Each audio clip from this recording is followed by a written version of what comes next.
Tony, bonjour. Bonjour. Nous sommes ici sur le stade Jean Olivesi, Costa Verde.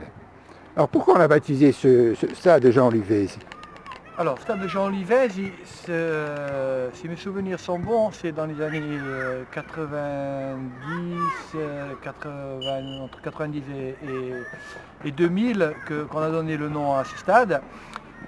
Gianno Olivesi était un des fondateurs du football club Murianico, puisque au départ ça s'appelait l'AS Murianico, l'ASMP, AS Moriani Plage. Murianico. Gianno Olivesi avec le regretté Gianno Olivesi avec le regretté Xavier Paul, qui a été deux présidents du club, donc voilà pourquoi le nom. Xavier Paul, il est des cars? Xavier Paul des autocars qui a été président aussi. Ah d'accord. Pendant de longues années, et donc on a en projet justement, nous, la nouvelle équipe dirigeante, de donner le nom de la tribune à Xavier Paul. Ah d'accord, d'accord. Et ce Costa Verde regroupe pas mal Costa de... Verde. Costa Verde. Au niveau du club, il faut savoir que donc c'est parti sur l'AS Murianico, ça s'appelait Murianico, que ça a été fondé. Ensuite l'ASMP, AS Moriani Plage. Ensuite l'ASM, bon, tout ça, vous savez, comme tous les clubs, par rapport à des changements de dirigeants et des problèmes juridiques souvent, donc pour repartir sur de nouvelles bases. Ensuite l'AS Moriani, ASM. Et il y a eu au début des années 90 un regroupement avec Cervione, dont le président était... Le coq ou l'étoile? Avec l'étoile, le coq n'existait plus. Avec l'étoile, dont le président était Francis Ougini. Francis Ougini est président de l'AS Moriani, mon père, Pascal Santini. Donc ils ont fait cette fusion, on a appelé ça l'ESCM. Oui, je me souviens. L'ESCM, Cervione Moriani. Cervione Moriani qui nous a emmenés en 98 à un doublé Coupe Championnat, dont je faisais partie à l'époque en tant que joueur. Lorsque vous dites coupe, c'est la Coupe de Corse, le championnat de Corse. Championnat de division d'honneur, donc on a accédé en CFA 2, passage court. Très difficile quand même le CFA pour une petite commune comme Montréal, non? Difficile parce que pas structuré, oui, c'est ça. Donc bon, ça nous a quand même permis d'avoir ce stade synthétique sur lequel les enfants s'entraînent aujourd'hui, donc il commence à avoir son âge maintenant. Enfin, on espère en bonne voie pour avoir de nouvelles installations dans les années qui viennent. Et ensuite, quand il y a eu le regroupement donc, des 14 communes ici,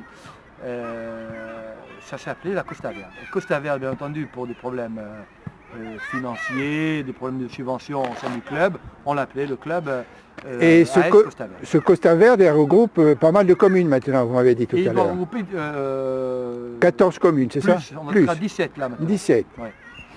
17 comuni, dont Cervione, Valle di Campoloro, Santa Maria Bodio, San Nicolao, Santa Lucia, Santa Rebara di Moriani, Talasani. Et à ce jour, donc le 22 janvier 2014, vous évoluez dans quelle division? Alors nous sommes la nouvelle équipe dirigeante, ça fait 18 mois, on a 18 mois de fonction aujourd'hui, à peu près. Donc, bon, comme vous le savez, dans tous les clubs, c'est comme ça, ça va, ça vient. Nous, on a repris le club l'an dernier en PHB avec une cinquantaine de licenciés. Et là, en un an et demi, on a accédé donc à la promotion d'honneur A. On joue le premier rôle en promotion d'honneur A. Et on est à 140 licenciés. C'est beau pour une petite commune comme Mariani, parce que autant que je me souviens, il y a un club de judo, il y a un club de tennis quand même qui est florissant aussi, ce club de tennis.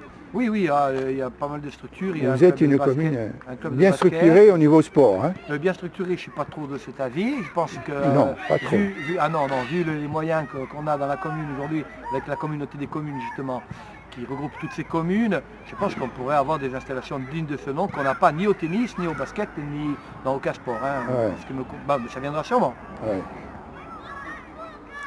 Quand même, c'est un club qui a une très belle histoire, puisque aujourd'hui, justement, on est le seul club de la plaine orientale, c'est-à-dire des portes de Bastia jusqu'à Bonifacio, à faire route tout seul. On n'a aucune fusion au niveau des jeunes, on mène la barque tout seul. Donc c'est déjà pas mal, je trouve. Et ensuite, c'est un club qui a une histoire sportive extraordinaire, puisque beaucoup, que ce soit Cervione ou Moriani, je veux dire, beaucoup de finales de Coupe de Corse, beaucoup de demi-finales, beaucoup de championnats réussis. Donc en 1976, l'équipe amateur de PHA remporté la Coupe de Corse à Murta. Donc moi j'étais enfant, mais je m'en rappelle. Remporté la Coupe de Corse à Murta en battant le GFCA, l'équipe professionnelle de deuxième division de l'époque. Et puis nous ensuite en 98 le doublé avec les moyens. Donc grand réservoir de jeunes footballeurs ici en Costa Verde. C'est une pépinière.